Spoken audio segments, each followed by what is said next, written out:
আপনারা কি কখনো এমন গেমের কথা শুনেছেন যে সেই গেমটা প্লে করলে হয়তো আপনারা মারা যাবেন, না হয় পাগল হয়ে যাবেন?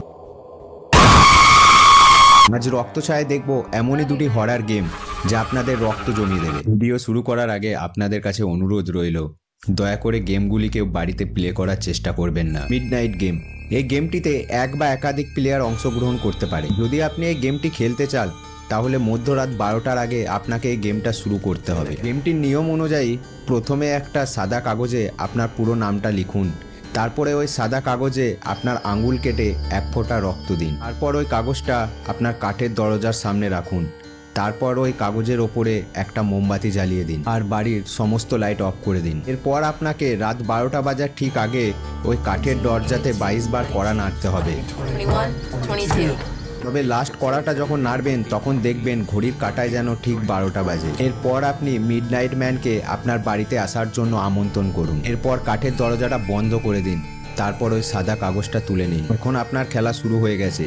আপনার কাজ হলো রাত্রি 3:33 পর্যন্ত মোমবাতি জ্বালিয়ে রাখা এবং মিডনাইট ম্যান থেকে লুকিয়ে থাকা। তবে মনে রাখবেন, মোমবাতি যদি নিভে যায় তাহলে 10 সেকেন্ডের মধ্যে পুনরায় আপনাকে মোমবাতি জ্বালাতে হবে। যদি 10 সেকেন্ডের মধ্যে মোমবাতি জ্বালাতে না পারেন তাহলে ওই লবণ দিয়ে আপনার 4-5টা গোল করে ঘিরে নিন এবং সেই গোলের ভেতরে দাঁড়িয়ে থাকুন যতক্ষণ না ঘড়ির কাঁটায় 3:33 বেজেছে। তার আগে ওই গোল থেকে বেরোলে মিডনাইট ম্যান আপনার পাশেই থাকবে, কিন্তু তাকে দেখতে পাবেন না, তার উপস্থিতি অনুভব করতে পারবেন। দেখবেন হঠাৎ ঠান্ডা লাগছে, মোমবাতি বারবার নিভে যাচ্ছে আর ফিস ফিস করে আওয়াজ শোনা যাচ্ছে। তবে কখনোই এই গেমের নিয়ম ভাঙবেন না আর দয়া করে কেউ এই গেমটি খেলবেন না। আপনি কি মারা যাওয়া আপনার ফ্যামিলি মেম্বারের সাথে কথা বলতে চান?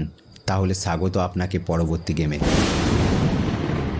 উইজা বোর্ড, এটা এমন একটা চারকোনা কাঠের বোর্ড এখানে A to Z আলফাবেট 0 থেকে 9 পর্যন্ত নাম্বার এবং ইয়েস ও নো লেখা থাকে। খেলাটি খেলার জন্য ছোট 3 কোণা একটা বস্তু দরকার, যেটাকে প্ল্যানচেট বলা হয়। 1800 শতাব্দীর মধ্যে এই খেলাটি সারা বিশ্বে ছড়িয়ে পড়ে। 1886 সালে আমেরিকার লোকেরা সিভিল ওয়ারে মারা যাওয়া সেই সৈন্যদের সাথে কন্ট্যাক্ট করত এই ওইজা বোর্ডের মাধ্যমে। তখনকার লোকেরা মানত ওই ওইজা বোর্ডের সাহায্যে মৃত ব্যক্তির সাথে নাকি আবার কন্ট্যাক্ট করা যায়। আর পর যখন সেই আত্মা বোর্ডে চলে আসতো, সেই আত্মাকে যা কিছু প্রশ্ন জিজ্ঞাসা করা হতো, সেই আত্মা বোর্ডে থাকা প্ল্যানচেট সরিয়ে সেই প্রশ্নের উত্তর দিত। তাহলে আপনারা এই গেমটি খেলবেন কিভাবে? গেমটি প্লে করার জন্য 2 থেকে 4 জন বন্ধু বা লোক একটা অন্ধকার শান্ত রুমে বসুন। সামনে ওইজা বোর্ডটি রাখুন এবং বোর্ডের মাঝখানে একটা মোমবাতি জ্বালিয়ে দিন। বোর্ডে থাকা প্ল্যানচেটের ওপরে সবাই আঙ্গুল রাখুন। যে আত্মার সাথে আপনি কন্ট্যাক্ট করতে চান তাকে আমন্ত্রণ জানান। Who is next to me? Can you say your name? বোর্ডে থাকা ওই প্ল্যানচেটটি যদি নিজে থেকে সরতে শুরু করে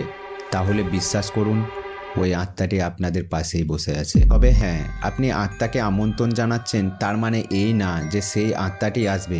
ভালো খারাপ যে কোনো আত্মায় আসতে পারে। আর হ্যাঁ, ভুল করেও আত্মার সাথে খারাপ ব্যবহার করবেন না। গেমটি বন্ধ করার সময় সেই বোর্ড থেকে আঙ্গুল সরিয়ে তারপর বোর্ডটি বন্ধ করে দেবেন। মনে রাখবেন, ওইজা বোর্ড খেলা কোনো ফ্রি ফায়ার বা পাবজি খেলা নয়। এটি সরাসরি মৃত ব্যক্তির আত্মার সাথে কন্ট্যাক্ট করে। গেমটি খেলার সময় আপনার সাথে কি হতে পারে সেটি কেউ জানে না। আর আপনাদের আমন্ত্রণে যদি কোনো খারাপ আত্মা চলে আসে, বাদ দাও। আপনাদের কাছে অনুরোধ রইল, প্লিজ এই গেমটি কেউ খেলবেন না। তবে হ্যাঁ, একটা গেম আপনারা খেলতে পারেন। নিচে থাকা লাল কালারের সাবস্ক্রাইব বাটনটা আপনারা প্রেস করে দিন। দেখবেন আমি যখনই ভিডিও পোস্ট করব আপনাদের মোবাইলে নোটিফিকেশন চলে যাবে। তারা আমি যাচ্ছি ব্লাডি ম্যারি খেলতে। Bloody Mary. I can see